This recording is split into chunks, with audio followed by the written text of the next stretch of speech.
Doctor Anoop, बहुत ज्यादा महत्वपूर्ण हो जाता है मास्क पे जो इसके पहले डॉक्टर अशोक ने अपनी बात कही उसको आप आगे बढ़ाएं। और इसके साथ ही साथ कुछ ऐसी दवाएं हैं जिसकी कालाबाजारी शुरू हो चुकी है, इससे निपटने के लिए क्या उपाय होने चाहिए? क्योंकि एक तरफ जो हमारा हेल्थ सिस्टम है वो मरीजों को ठीक करने में लगा हुआ है, दूसरी तरफ वहीं बदइंतजामी भी जो हमारे सिस्टम की है वो सामने आ रही है कि क्या बीते 1 सालों में हमने कोई सीख नहीं लिया और कोई उस तरह के इंतजाम नहीं किए कि अस्पतालों के बाहर लंबी कतारें और चीख पुकार जो हमें परेशान करती हैं। आप क्या सलाह देंगे मौजूदा सिस्टम को, डॉक्टर अनूप? देखिए चित्रा जी, मैं आपको 2-3 चीजें यहाँ पर रीइंफोर्स करना चाहूंगा। नंबर 1, जैसे हमने जाना है कि पिछले रिसेंटली एक लैंसेट की स्टडी आई है कि ये वायरस है ये एरोजोल जनरेशन से भी स्प्रेड कर रहा है along with the droplet infection. तो उसको जानने के बाद मास्क का महत्व और ज्यादा बढ़ गया है। कई लोगों में शंका है कि मास्क पहनने से कुछ नहीं होता है, लेकिन इस स्टडी से बिल्कुल ये प्रमाणित हो जाता है कि अगर हम प्रॉपरली मास्क लगाएंगे, और N95 मास्क तो doctors and health care workers को पहना है, आम जनता तो N95 नहीं पहन सकती, इसीलिए डबल मास्क लगाने के लिए बोला जा रहा है, क्योंकि सिंगल लेयर ऑफ जो क्लॉथ है उसको ऑब्स्ट्रक्ट नहीं कर सकता है। यहाँ एक अच्छी बात यह है कि अगर हम डबल लेयर या N95 यूज कर रहे हैं तो ना सिर्फ ये जो नया वेरिएंट घूम रहा है उसके लिए भी कारगर साबित है, बल्कि जो नॉर्मल वायरस है उसके अगेंस्ट ये कारगर साबित होगा। तो ये तो हो गया नंबर 1। नंबर 2, आपने कहा जो दवाइयां की आजकल जो कालाबाजारी या जो अब सुनने में आ रहा है, यहाँ हम इस बारे में स्पेसिफाई करना चाहते हैं कि ये जो ड्रग्स हैं दीज आर नॉट अगेंस्ट कोविड-19 वायरस स्पेसिफिकली, ये are non specific anti viral drugs हैं और इनका यूज बहुत ही स्पेसिफिक कंडीशंस में किया जाता है। इसको as a over the counter drug ना बना दिया जाए कि लोग अपने घर पर ही बिना प्रिस्क्रिप्शन के यूज कर रहे हैं, क्योंकि ऐसा कहीं देखना अभी आया है कि लोग उसको ओवर द काउंटर ड्रग्स की तरह भी यूज करने लगे हैं। तो मैं बताना चाहता हूं कुछ ऐसे दवाइयों के उदाहरण अगर आप दे पाए।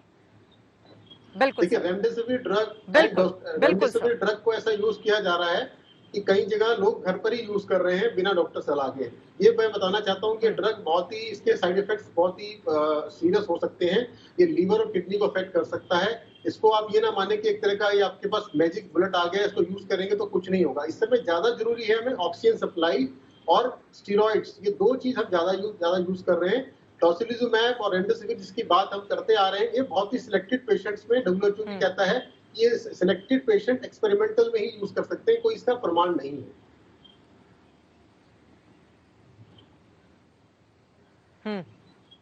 ये महत्वपूर्ण बातें आपने कही हैं कि जो लोग बिना डॉक्टर्स की सलाह लिए इस तरह की दवाओं का सेवन कर रहे हैं एक बीमारी से खुद को बचाने के लिए, लेकिन इसके अलावा बहुत सारी दूसरी बीमारियों को वो आमंत्रित कर रहे हैं। इसी वजह से बहुत ज्यादा जरूरी हो जाता है कि डॉक्टर्स जो आपको सलाह दें सिर्फ वही दवाइयां आप लें और इसको लेकर भगदड़ की स्थिति नहीं मचाए।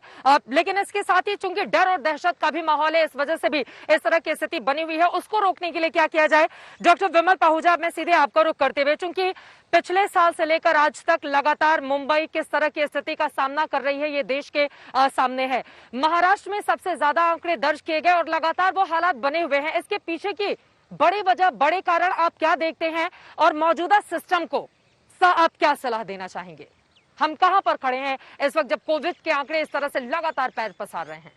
बिल्कुल, देखिए जैसे जैसे फर्स्ट वेव चली गई और दूसरे जैसे केसेस कम होने लगे और वैक्सीनेशन जैसे शुरू हुआ तो लोगों को लगा अब तो सब ठीक हो गया, वैक्सीन लगा लेंगे, मास्क उतार देंगे, पार्टी करेंगे, सोशल बिहेवियर और कोविड अप्रोप्रिएट बिहेवियर फॉलो नहीं करेंगे तो कुछ नहीं होगा। और कोविड कुछ नहीं होता, इससे कोई प्रॉब्लम नहीं होता। पहली वेव में क्या हुआ, कुछ नहीं हुआ, बहुत कम डेथ्स हुई। तो इसकी वजह से क्या हुआ है कि उसकी वजह से जो 2-3 महीने लोगों ने बिल्कुल मास्क नहीं यूज किया, वायरस भी म्यूटेट हुआ इस दौरान।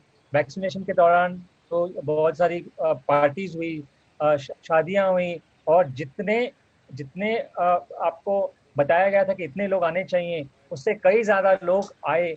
ये सारी जो कानून का उल्लंघन हुआ, जो कोविड अप्रोप्रिएट बिहेवियर्स फॉलो नहीं है, उसकी वजह से आप देख रहे हैं कि आज हमको एक बड़ी वेव का सामना करना पड़ रहा है, जिसका हमने किसी ने भी अपेक्षा नहीं की थी कि इतनी तादाद में लोग बीमार पड़ेंगे और हेल्थ केयर सिस्टम चरमरा जाएगा। पूरी हेल्थ केयर सिस्टम के ऊपर इतना इस वक्त भार है कि हम लोग, अगर आप हमको पूछिए, हम लोग फ्रंटलाइन वर्कर्स हैं, फ्रंटलाइन वर्कर्स हम लोग किस तरह से उसको फेस कर रहे हैं।